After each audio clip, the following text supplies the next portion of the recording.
Well, when I found out that I was coming to New Zealand, I knew I had a job. And my job was to carry Betty's bags. Then, all of a sudden, to my great pleasure and quite really surprise, they asked me, or John or somebody asked me if I would give a brief presentation on social action.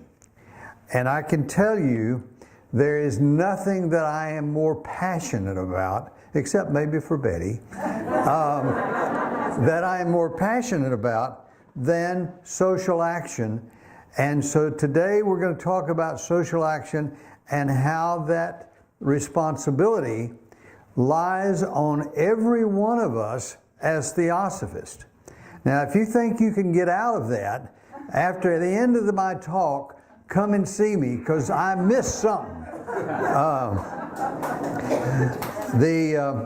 But, you know, when I was putting all this together, I thought, what in the Sam Hill have they got me coming down here to New Zealand to talk about social justice and social action? And the only thing I could think about is that somebody here found out that I was a jailbird.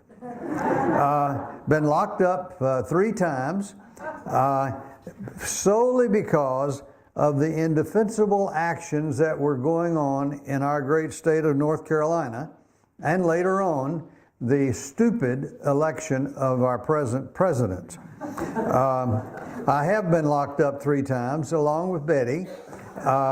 She was separate from me. They kept us separate. But at any rate, the fact is that my arrest history began and ended in one of the jails I built in North Carolina. After working with hundreds, literally thousands of jails and prisons all over the world, telling people how they ought to build them, how they should, what kind of locks they should use, what kind of security electronics that they should use to make the jail secure and, yes, humane, I ended up being secured in one of the jails that I had built. And interestingly enough, while I was in there, I got to talking to some of the guards, and I said, how do you like this, that? Oh, they loved it, because it really worked well and all. And I told them, well, I'm the one that caused it to be here. Now, to say the least, that was a new and different experience. The only other time that I was ever locked up in a jail was when I was just a young kid. I would spend my summers with my grandfather and grandmother in Tennessee. And Granddaddy was quite well known in this little village where he lived. And I guess one of the things that he wanted to use as a teaching modality is he took me down to the jail one day, introduced me to the sheriff, and told the sheriff that he wanted me to know what it was like to be in jail. And they literally locked me up in that old jail. But it wasn't for long. But all of that to say that you and I have a major decision that we must make. And oftentimes we make the decision about what is going to be my responsibility for this, that, or the other thing. And so often we cop out and say, well, we're going to give $5 to this organization, or we're going to do this for that organization, and that's my responsibility. Well, that's a bunch of bull, you know what. Your responsibility, just as mine, is to put your toe in the water and get something done. I did that in North Carolina because of all of the discriminating actions and inhumane actions that were going on by the North Carolina General Assembly and our Republican governor at that time. Let me give you just a few examples. The Republican legislature and governor refused to expand Medicaid health care to over 500,000 people in North Carolina.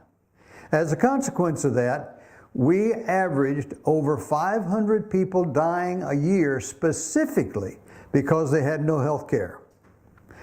Second thing they did was the most fair and equitable tax credit that the Congress ever legislated for the poor and unfortunate was what was called the Earned Income Tax Credit.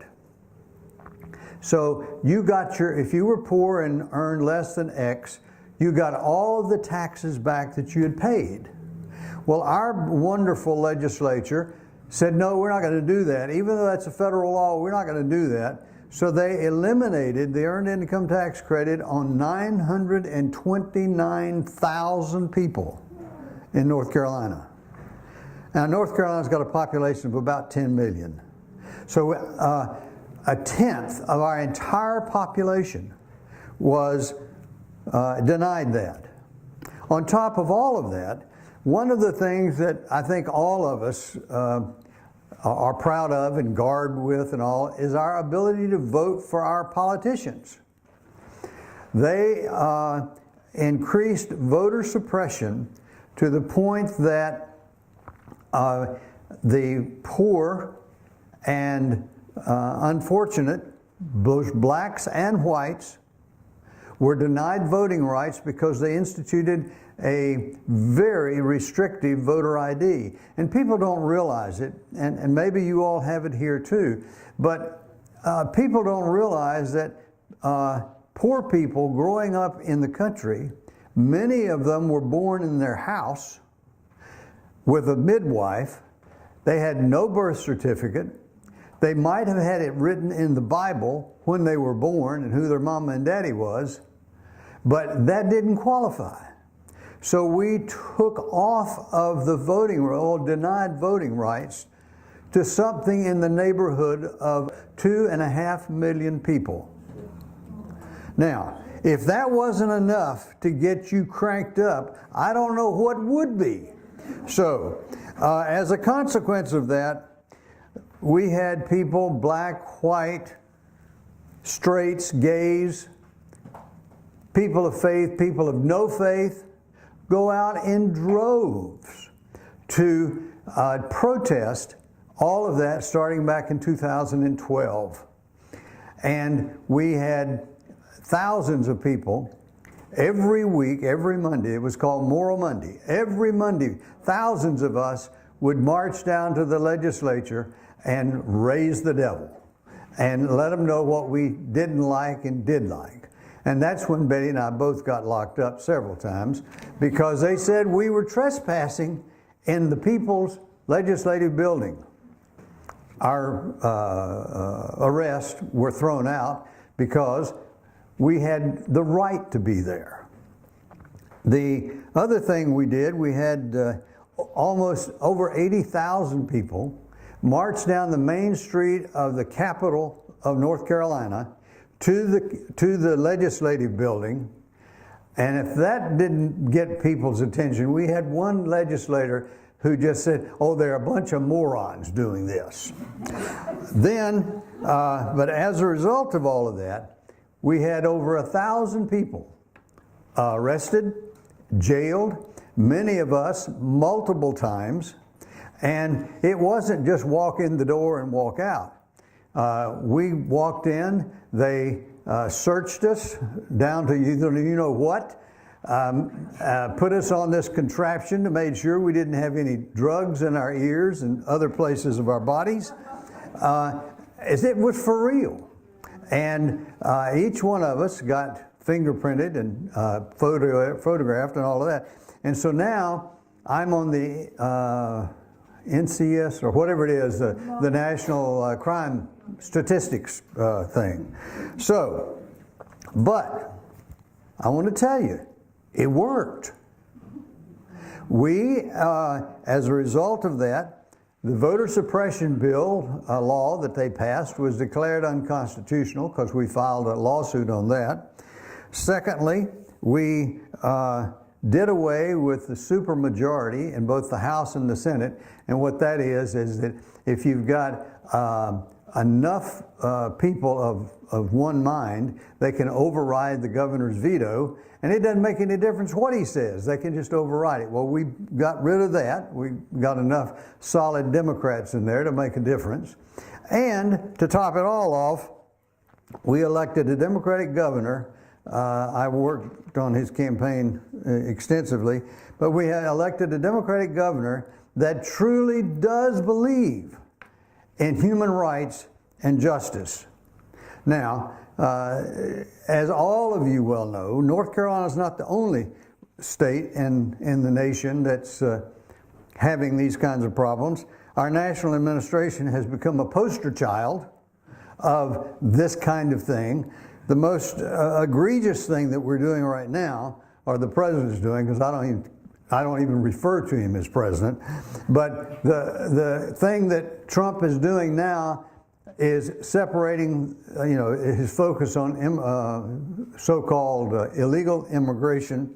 He is separating kids from their mamas and daddies, and they just came out in a press release yesterday that we thought there were 2,000 separated. There are well over 5,000 that have been separated from their parents. Now, if that doesn't classify for being unconscionable, it is most certainly the epitome of inhumanity.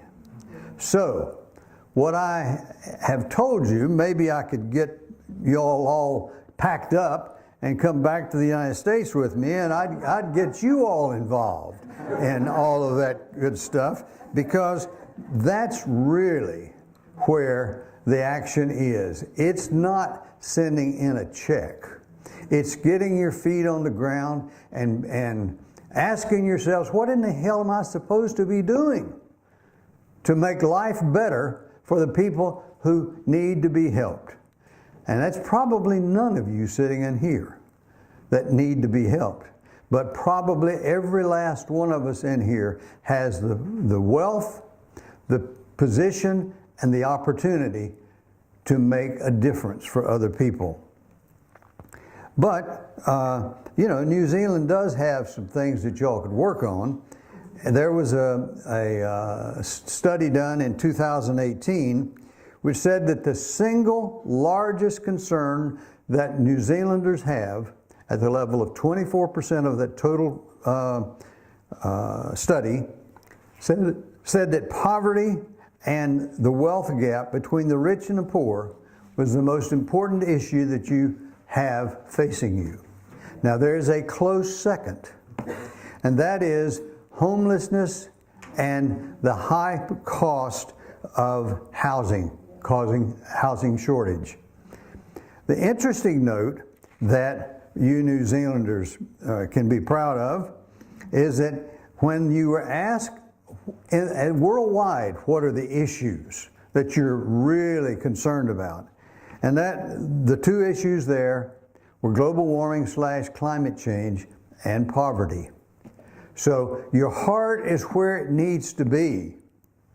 You just make sure you're putting your feet where they need to be. Now, I guess it was just a decision by these demographers or researchers that they really wanted to know something about what you all thought about the United States, and 8.4% of you said that you were deeply concerned about our president. That's good. That's good. But you have a good thing, though. I won't try to pronounce her name because I'd screw it up. But your new prime minister does have her head in the right place. I am extremely pleased. She's focusing on housing and poverty, and there's a real sense that I saw in the research that you all have a real sense of feeling good about the actions and the direction that she's taking. That's wonderful. Don't lose her. At the end of the discussion this morning, I've told you I've got all this research up here you can take a look at. But, I said in the very beginning that all of this has to come down to you as an individual, to me as an individual. And you look at all of this stuff and you say, how in God's name can I ever get my hands and head around these issues so that I can do something productive? But there's a much bigger question that we usually ask ourselves, and that is, well, now, wait a minute. What's my motivation for doing this anyway? I might understand it. I might know that there are some real problems out there, but why in the Sam Hill do I need to get involved? Well, I want to share with you from two different perspectives. From our world religions, there's ample evidence to talk about what John talked about this morning, your soul. There's ample evidence there that says, "Old soul, wake up." Let me just share with you some of these from the Old Testament. For example, let justice roll down like waters, and righteousness like an ever-flowing stream. He has shown you, O man, what is good, and what does Yahweh require of you, but to do justice, and to love kindness, and to walk humbly with your God. And from the Hindu tradition, this is the sum of duty. Do not do to others what would cause you pain if done to you. It gets there. Islam, no one of you is a believer until he loves for his brother what he loves for himself. You love that tea and the goodies at it. Do you love it enough for your brother who doesn't have it? Buddhism, comparing oneself to others in such terms as just as I am, so are they. Just as they are, so am I. One should neither kill nor cause others to kill. And from the New Testament, and the king will answer them, truly I say to you, as you did it to one of the least of these, who are members of my family, you did it to me. Now, I think you all know what HPB and Besant and Alcott and the Mahatmas and all the rest of them said better than I do. But I want to share with you several pieces that really speak to me. From the collected writings, he who does not practice altruism, he who is not prepared to share his last morsel with a weaker or poorer person than himself, neglects to help his brother man of whatever race, nation, or creed, whenever and wherever he meets suffering. And who turns a deaf ear to the cry of human misery? He who hears an innocent person slandered, whether a brother Theosophist or not, and does not undertake his defense as he would undertake his own, is no Theosophist. That's from the collected writings. From the Key to the Theosophy, every Theosophist, therefore, is bound to do his utmost to help by all means in his power every wise and well-considered social effort which has for its object the amelioration of the condition of the poor. But probably, in my opinion, the best statement Blavatsky ever made on this issue was, right thought is a good thing, but thought alone does not count for much unless it is translated into action. Now that's where the rubber meets the road. That's again from the collected writings. And of course, you know, we could look at all the stuff that Alcott did in terms of trying to convince the Indians and their religious leaders to practice the stuff they were preaching in terms of ethics and treatment of others. especially as far as the caste system was concerned, and make core teachings a living force in their lives, not to mention the healing that he did, almost making himself deathly ill, and reviving the practice of Buddhism by writing down what their religious practices were. And of course, when you think of Annie Besant, the very first thing I think about is her efforts on behalf of women's reproductive rights, which got her thrown in jail, by the way. That's a good thing. To her tireless advocacy for universal education in India, but finally, her inauguration as the first female president of the Indian National Congress. They are the epitome of social action. Of course, there are many other examples that you could point to a lot better than I, but we would do well to learn at least what Besant and Alcott did.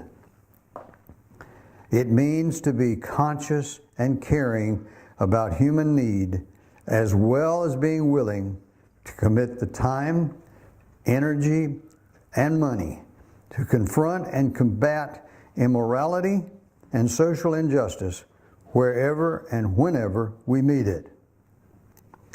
I hope these ideas have stirred you to begin thinking about what your role, I said yours, could be in addressing some of the social injustices which you see in your community.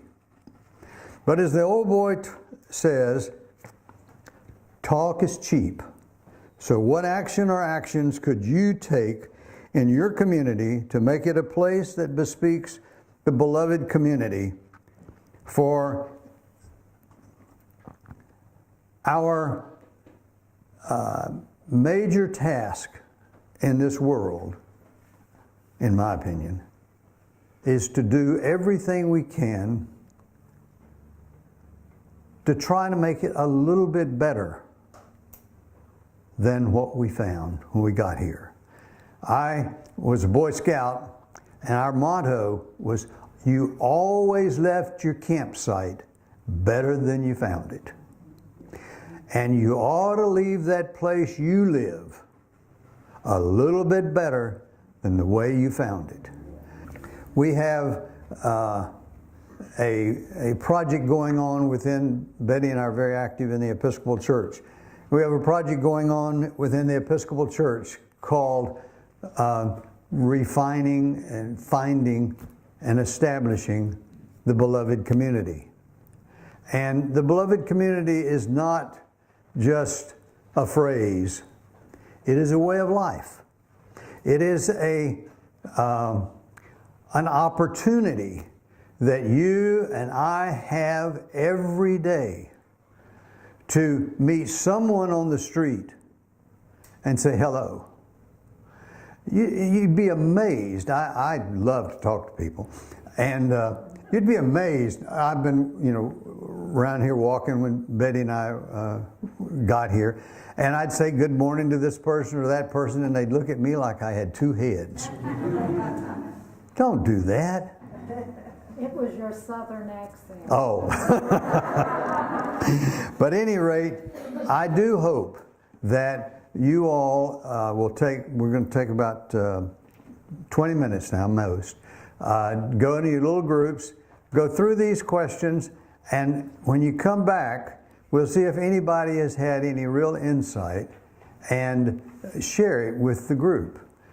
And as you go back to your place of living, maybe you'll take some of the thoughts that came out of your group and decide, yes, I can do this, or yes, I can get involved in that, because it makes all the difference in the world.